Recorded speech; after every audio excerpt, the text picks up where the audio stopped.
You know, one of the things that is so critical about what Peachtree Corners is doing is they're advancing what we're doing across the entire autonomous sector. And I think it's so critical for people to understand that. It's not just about deploying shuttles, it's about bringing the entire ecosystem together that's ultimately going to enable and advance the use of these platforms to deliver safe, convenient mobility across our country. So what is so important about working with multiple suppliers of these platforms is the need for all of these component parts to interface with each other. If you picture the future where there's going to be many different flavors of vehicles out there, those vehicles have got to communicate not only with the infrastructure, but also with the other vehicles around them. So what Peachtree Corners is doing by testing out multiple platforms today is really taking a leadership role in ensuring that we're advancing that whole ecosystem of communications across the platforms, the infrastructure, and multiple OEM suppliers.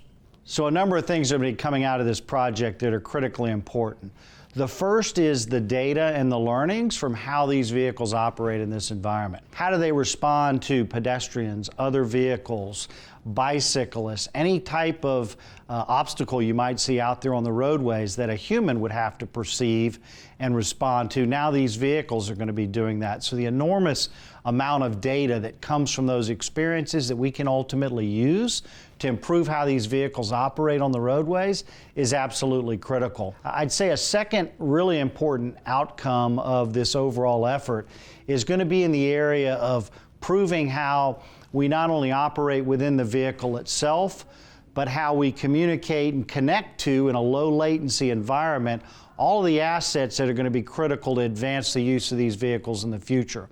Good example is the 5G being provided by T-Mobile or the cloud services platforms.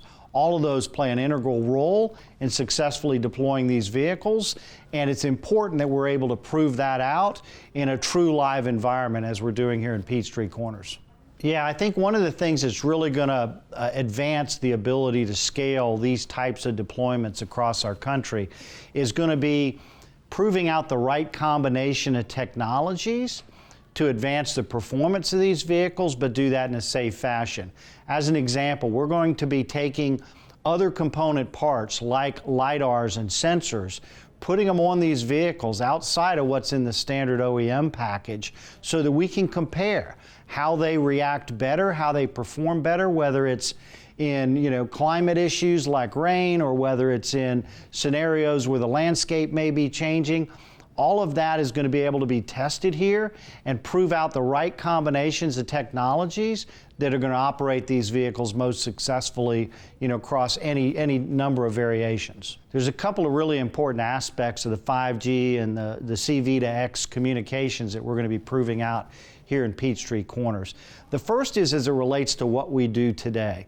These vehicles ingest about 1 terabyte of data a week per vehicle, collecting an enormous amount of data that ultimately has to either be processed internally for the vehicle to respond to a situation or react to a situation, needs to be communicated back to a command center, live video feeds, tracking the telemetry and performance data of the vehicles, or it needs to be stored for future analysis and learning. So the ability to leverage 5G to enhance our opportunity to communicate with these vehicles and act in a real-time fashion across the various assets of this overall project is extremely critical. One of the things as I look to the future that we're going to be proving out here as part of this program is if you think about the need to ultimately interface with these vehicles once they are truly operating with no manual intervention whatsoever out on our roadways, no drivers, nobody on board to kind of provide that extra command and control.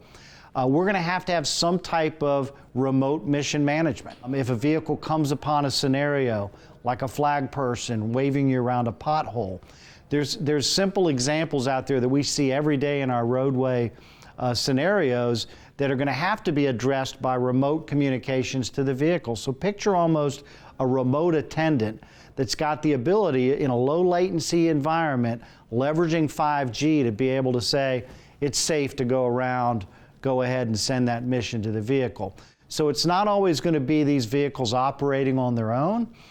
We firmly believe that there's going to be an evolution which will ultimately lead to this telemanagement remotely to provide that additional security and operational capability that's going to be driven through 5G. So very, very critical.